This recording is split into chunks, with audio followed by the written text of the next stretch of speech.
क्या आप अपने किसी करीबी से ठगी का शिकार हुए हैं? अपने बहुत करीबी रिश्तेदार, बिजनेस पार्टनर या अपने बहुत करीबी दोस्त जिस पर आप बहुत ही ज्यादा भरोसा करते थे, उसी ने आपको ठग लिया, उसी ने आपको हानि पहुंचा दी धन की।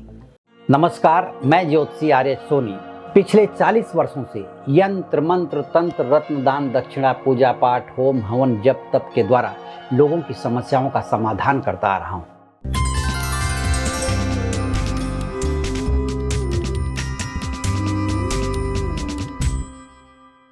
किसी भी इंसान को सबसे ज्यादा चोट तब लगती है जब उसका कोई अपना करीबी ही उसे ठग लेता है। पहली बात कि कोई नेक सलाह देने वाला मिलता नहीं, और मिला तो उसने राह भटका करके एक तूफान खड़ा कर दिया। इतना बड़ा धोखा दिया कि इस धोखे का पता तक न चला। ऐसी घटना के बाद चाह करके भी आप किसी पर भरोसा नहीं कर पाते। अगर आप किसी के साथ काम भी करते हैं तो फूंक फूंक करके कदम रखते हैं, क्योंकि दूध का जला छाछ फूंक फूंक करके पीता है। ज्योतिष शास्त्र के अनुसार आपकी जन्म कुंडली को दिखाकर उसका विश्लेषण करवा करके उसमें ग्रहों की स्थिति को देख करके आप चोरी या ठगी के शिकार होने से बच सकते हैं। तो आइए जानते हैं किन किन ग्रहों के कारण आप ऐसे ठगी के शिकार हो जाते हैं या आपके साथ कोई धोखा कर देता है। इन कारणों के बारे में भी मैं आपको बताऊंगा कि इसके क्या कारण है, और उसका निवारण भी आपको बताऊंगा। मैं 5 उपाय बताऊंगा जिसे आप करके ठगी के शिकार होने से अपने आप को बचा सकते हैं। चंद्रमा लग्न में अपनी राशि का हो तो ऐसे लोगों को लोग इमोशनल ब्लैकमेल करके उनको ठगते हैं। चंद्रमा 6वें में हो तो चोर की बुद्धि द्वारा, मतलब शातिर ठग द्वारा लोग ठग लिए जाते हैं। ऐसे लोग जिनका चंद्रमा 6 में हो, और चंद्रमा 8वें में हो तो अपने ही परिवार के व्यक्तियों के द्वारा लोग ठग लिए जाते हैं, या उनको परिवार के लोग उनसे पैसे ऐंठ लेते हैं या उनके साथ धोखा करते हैं। इसी तरह से गुरु नीच का बैठा हो तो अध्यात्म के नाम पर लोगों को लोग ठग लेते हैं। गुरु किसी पाप ग्रह के साथ बैठ गया हो तो भी वह व्यक्ति जिंदगी में कई बार वो धोखा खाता है या ठगी का शिकार हो जाता है। और सबसे बड़ा जो कारण है ठगी का, शुक्र ग्रह है। शुक्र ग्रह के नीच का बैठ जाने से, शुक्र ग्रह का पाप ग्रह के साथ बैठ जाने से स्त्रियों के द्वारा लोग ब्लैकमेल हो जाते हैं या ठगी के शिकार हो जाते हैं, या उसके पीछे, ठगी के पीछे कोई न कोई स्त्री होती जरूर है। ठगी का शिकार होने से बचने के लिए, या आपके कोई पैसे का नुकसान न कर पाए, आपका घाटा न हो, उस बात से बचने के लिए मैं आपको 5 उपाय बताने जा रहा हूं। इन उपायों को करके आप ठगी का शिकार होने से बच सकते हैं या नुकसान से आप अपने आप को बचा सकते हैं। तो सबसे पहला उपाय है कि चांदी का छोटा सा सर्प बनवाएं।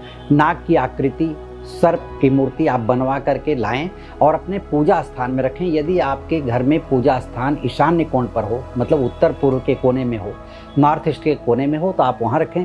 और नहीं हो पूजा घर नॉर्थ ईस्ट के कोने में, तो ये सांप की प्रतिमा जो आप लाए हैं बाजार से, उसे ईशान्य कोण में कोई स्थान बनवा करके वहां रखें।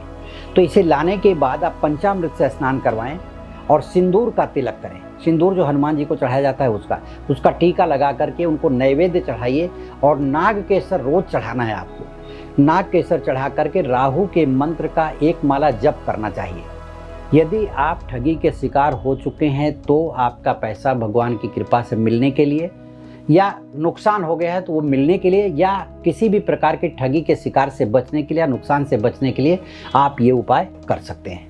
दूसरा उपाय जो है वो श्वेतार्क गणेश। श्वेतार्क का मतलब है सफेद आग का पौधा, मदार का। सफेद मदार के लकड़ी से गणेश जी की प्रतिमा बनाई जाती है, उसको श्वेतार्क गणेश कहते हैं। वो पूजा की दुकानों में उपलब्ध रहता है, या नहीं मिले तो आपके आसपास श्वेतार्क का पेड़ हो, सफेद फूल वाले मदार का पेड़ हो, तो उसके पेड़ को कटवा करके आप गुरु पुष्य नक्षत्र में उसकी प्रतिमा बनवा सकते हैं।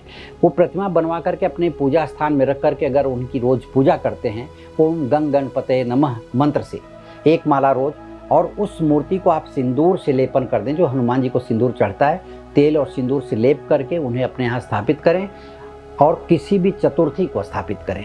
स्थापित करने के बाद उन्हें रोज फूल नैवेद्य चढ़ा करके 1 माला ओम गंग गणपते की पढ़ेंगे, तो आपके धंधे में, व्यापार में कभी भी ठगी होने की आशंका, या धन के चोरी होने की आशंका, या धन के नुकसान होने की आशंका कम हो जाएगी। तीसरा उपाय, जो जल वाला नारियल आता है, जो जल पीते हैं नारियल का, उस जल वाले नारियल का जल शिव जी को चढ़ाना है। ये 7 सोमवार करना है। 7 सोमवार नित्य करने से, हमेशा 7 सोमवार तक अगर आप ये करते रहें और जल चढ़ाने के बाद उन्हें फूल चढ़ाएं, सफ़ेद फूल, और धूप दीप दिखा करके अपने मन की इच्छा कहें तो ईश्वर की कृपा से आपके व्यापार में नुकसान या ठगी होने की आशंका से बचाव हो सकेगा।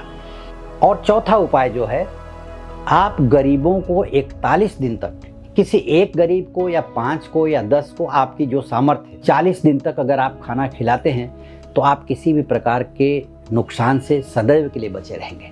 पांचवा और महत्वपूर्ण उपाय मैं बता रहा हूँ, 12 लाल गुलाब के फूल, खिले हुए फूल लीजिए और रविवार के दिन शिव मंदिर में जाकर के शिवलिंग के पास उस फूल को सजाएं और वहाँ पर बैठ करके उनको चंदन का तिलक करें, चावल चढ़ाएं और वहाँ कपूर जला करके एक माला ओम नमः शिवाय का जप करें। इस तरह से 7 रविवार करने से आपके जीवन में तरक्की होगी, आपके नुकसान से आपको बचाव होगा और कभी भी ठगी के शिकार होने से आप बच सकेंगे।